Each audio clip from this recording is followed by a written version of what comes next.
Hi, this is Lisa. Welcome back to my channel, Lisa Under Construction. Today, I want to talk about how I was introduced to the world of autism, because before I found out my son was diagnosed with autism, I had never even heard of autism. So, I'm going to tell you guys about how I was introduced to the world of autism. Alright, let's start from the beginning. I found out that my son was autistic when he was about 3.5. I was pregnant with my daughter at the time. The way that I found out is my son had delayed speech, but it was weird because he knew a lot of facts. He just didn't have social language. So I was able to teach him a lot of things. He was already reading at 3 years old. But if I said, Jordan, what's your name? He couldn't tell me. So I would always play with him and make him look at me. And I would play little games with him. And I'd be like, Jordan, what's your name, Jordan? And I would always go, look at mommy. Look right here. Look at my nose. Jordan, what's your name, Jordan? And I would point like this to get him to look. Jordan, what's your name, Jordan? Look. And so that's what we would do to each other. So that's how he would say his name, was Jordan. And at that time, he wouldn't even call me mommy. He would call me Lisa.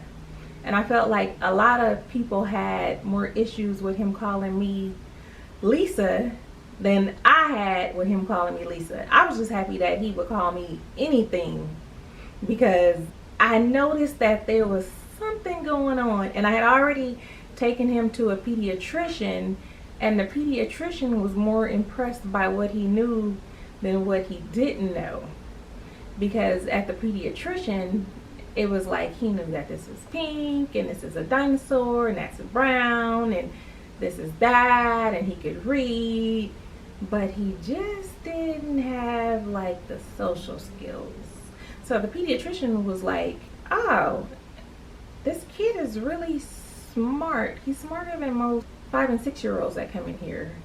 And I said, yeah, because I teach him a lot, and he picks up really quick, and I don't know why. And I said, but you know, I'm really like into books, so I go to a lot of bookstores, and at that time my mom would go to all these flea markets, and she would buy boxes of books, and we would go through boxes of books a night.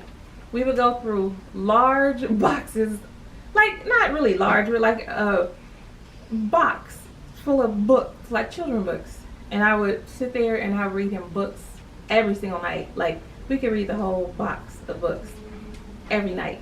And that was the thing that we would do. And we would play with puzzles. And he loved puzzles. And his nana, he had a great grandmother. She would buy puzzles, and she just loved that he loved puzzles.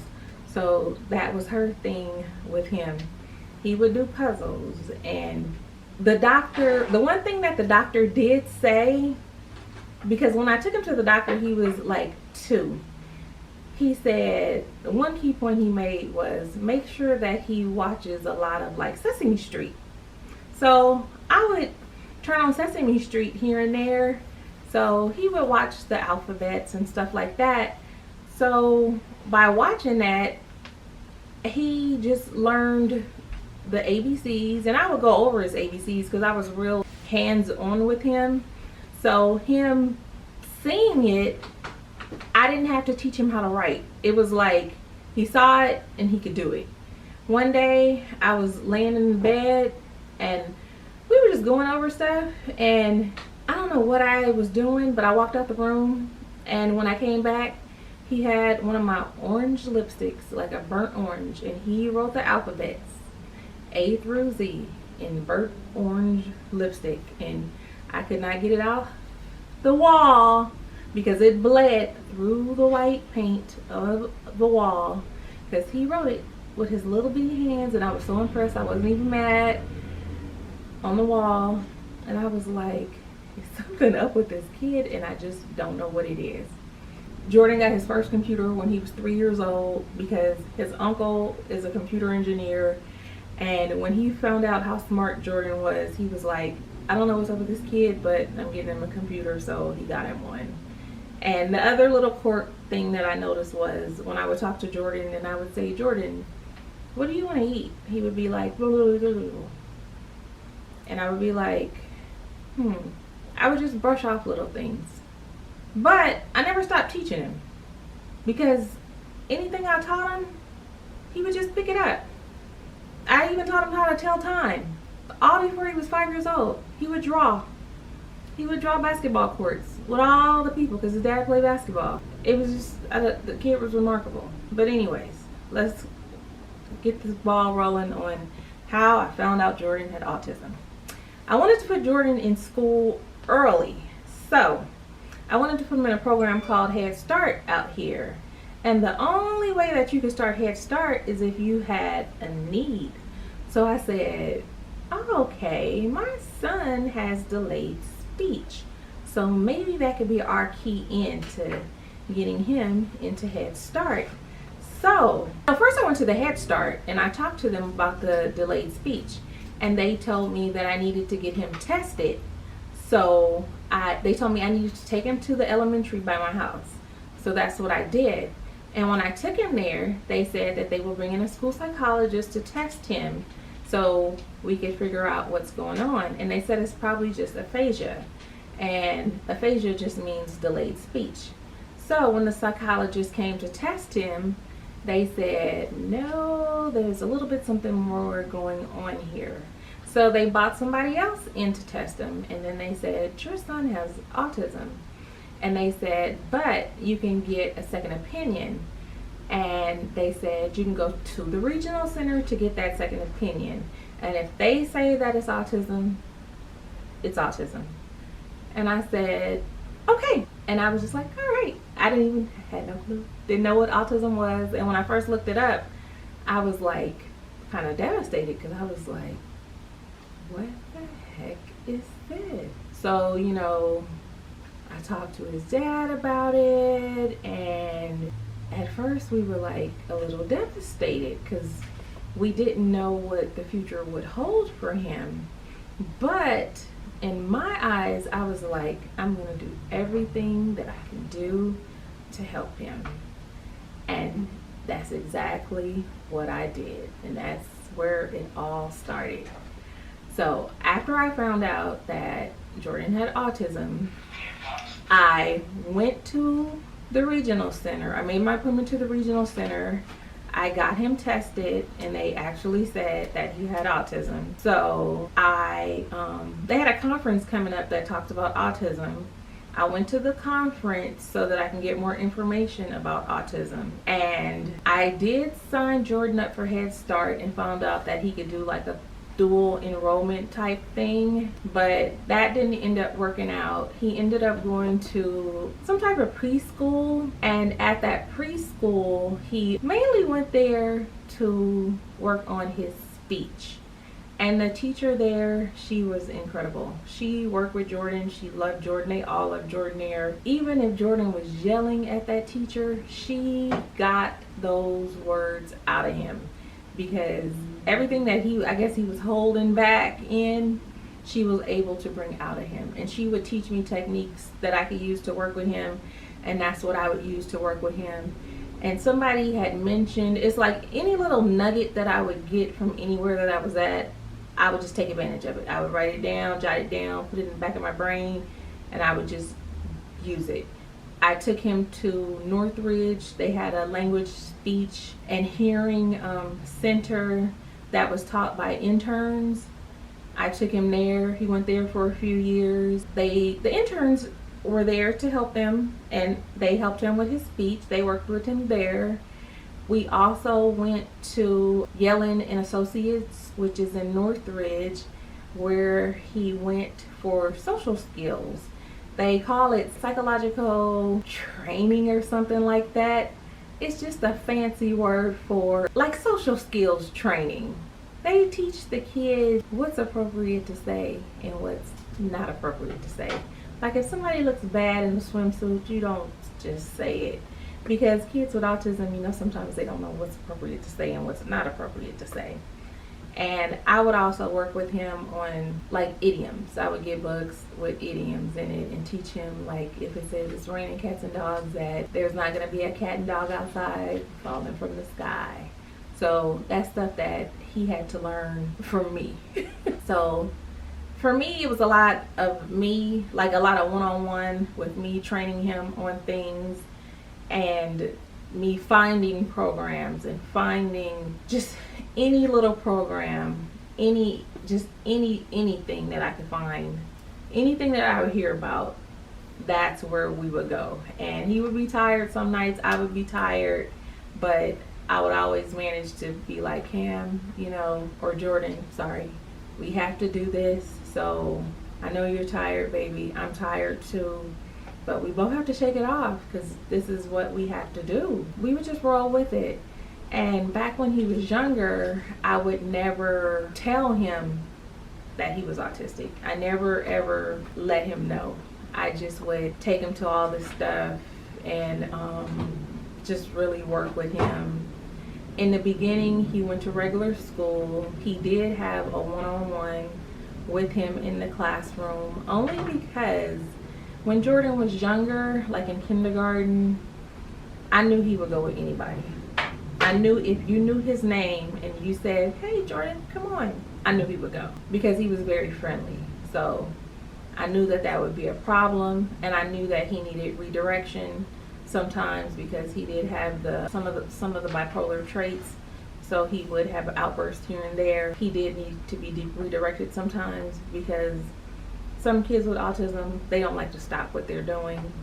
It's like once they're working on something and they get fixated on it, they don't want to stop to do something else.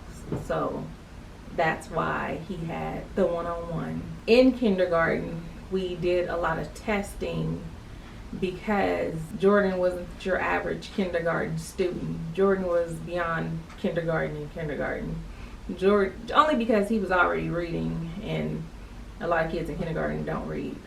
Jordan didn't want to use a pencil because when I taught him how to write, I didn't teach him with a pencil, I taught him with a pen. So that's what he wanted to use even for math. So he refused to use that darn pencil because why use that pencil? I'm not using it. And he was not going to use it.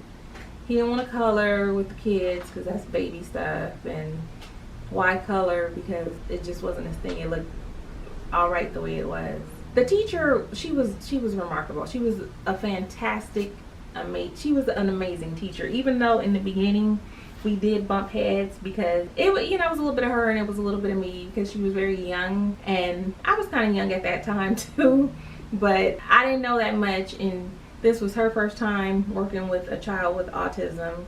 But we got along better towards the middle of the school year just because we were both trying to find our way, and we did end up working things out. And what really helped is her mom was a second grade school teacher. So with her mom helping her and us working together to help Jordan, everything ended up working out because Jordan didn't do the kindergarten curriculum. He did like second, third, fourth grade work. So even though he would have to do their spelling test, he had his own spelling test. And he had his own different work that he did and that he took home. So he had two packets. He had their packet and he had his own packet of work.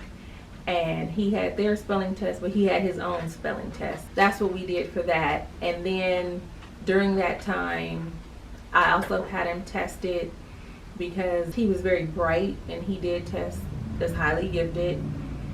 So he skipped first grade and went to second grade. From second grade, I believe he left the school and he went to a gifted magnet program at a different school. And after that, Jordan and that program was very intense. It was a lot of work. Even though the work wasn't hard for him, I think socially he started to see that there was a difference in him and the other kids. He was on their level, but it was the fact that he was a little bit younger and he was starting to figure out that he was a little different. Like, how come I can't control myself and all these other kids can? how come I can hear stuff that's going on outside? Like if they were doing construction outside, I can hear and be in tune with that, and just everything that's going on in this classroom. If somebody else is talking besides the teacher, I can hear that and nobody else is paying attention to that. So all the little quirks started to like catch up with him, and he started to get a little suicidal, and he started to feel different. So we had to have a talk. This is when Jordan was in 4th grade, and so I had to put Jordan in therapy to talk to him about autism and why he was different and what made him different and unique, and to talk to him about suicide. And at that time, Jordan, he loved video games, and I had to let him know that, you know, because it went on for a long time, and I didn't know how serious he was, but it scared me a lot, because when I would go to some of the meetings and some of these conventions, I would hear a lot of stuff about people with autism that get suicidal, mainly adults though, and how a lot of them, they become successful at the suicide. So it was very scary to me. So I wanted him to be crystal clear about suicide, and knowing that it's not like a video game, that, you know, if you do it and it's successful, you don't come back. And I had to let him know that he would be missed, you know, and how it would affect the family if it happened. So then I think it really started to sink into him on how important life was, and being different wasn't that bad. And at that time, his school psychiatrist, she was so sweet. She had a best friend whose son had autism.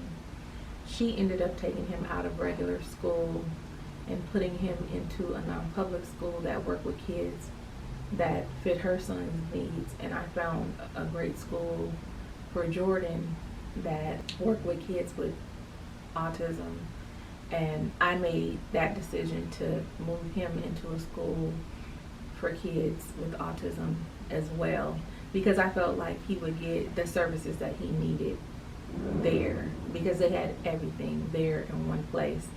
Because at that time, Jordan was going to an occupational therapist that would teach me how to do like how to lay on him and do like that deep tissue stuff to him, teach him how to like catch stuff.